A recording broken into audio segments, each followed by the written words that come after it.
ঝালকাঠি ও ময়মনসিংহ জেলায় চলতি মৌসুমে আমন ধানের ব্যাপক চাষাবাদ হয়েছে।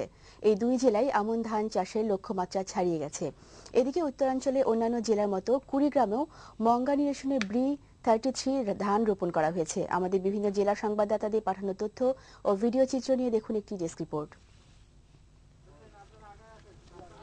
ঘূর্ণিঝড় সিডরের ক্ষয়ক্ষতি পুষিয়ে নেওয়ার লক্ষ্যে ঝালকাঠি জেলায় ব্যাপক আকারে আমনের আবাদ হয়েছে। জেলার ৪টি উপজেলায় মোট ৪৭,৫০০ হেক্টর জমিতে আমন চাষের লক্ষ্যমাত্রা নির্ধারণ করা হয়েছে। তবে শেষ পর্যন্ত চাষের লক্ষ্যমাত্রা ছাড়িয়ে যাবে বলে জানিয়েছে কৃষি বিভাগ। অন্য কোনো সমস্যা না হলে জেলায় প্রায় ৮৫,০০০ মেট্রিক টন ধান উৎপাদন হবে বলে আশা করা হচ্ছে। ময়মনসিংহের ১২টি উপজেলায় ২,৬২,০০০ হেক্টর জমিতে আমন চাষের লক্ষ্যমাত্রা নির্ধারণ করা হলেও প্রকৃতপক্ষে লক্ষ্যমাত্রার চেয়ে বেশি চাষাবাদ করা হয়েছে। সব ধান সব ভালোই হবে। এদিকে কুড়িগ্রামে মঙ্গা নিরসনে BREE-33 ধান রোপণে কৃষকরা ঝুঁকে পড়েছে।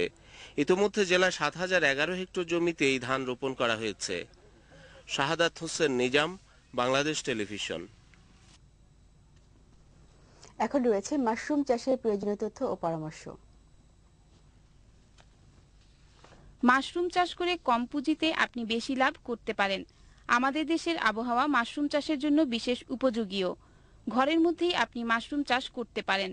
মাশরুম চাষে উপকরণ হিসেবে ব্যবহার হয় খড়, কাঠের গুঁড়া, আখের ছোবড়া। এগুলো খুবই সস্তা।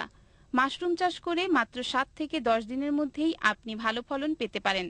কৃষি বিভাগ সহ বিভিন্ন উন্নয়ন সংস্থা মাশরুম চাষের জন্য প্রয়োজনীয় প্রশিক্ষণ দিয়ে থাকে। তাদের কাছ থেকে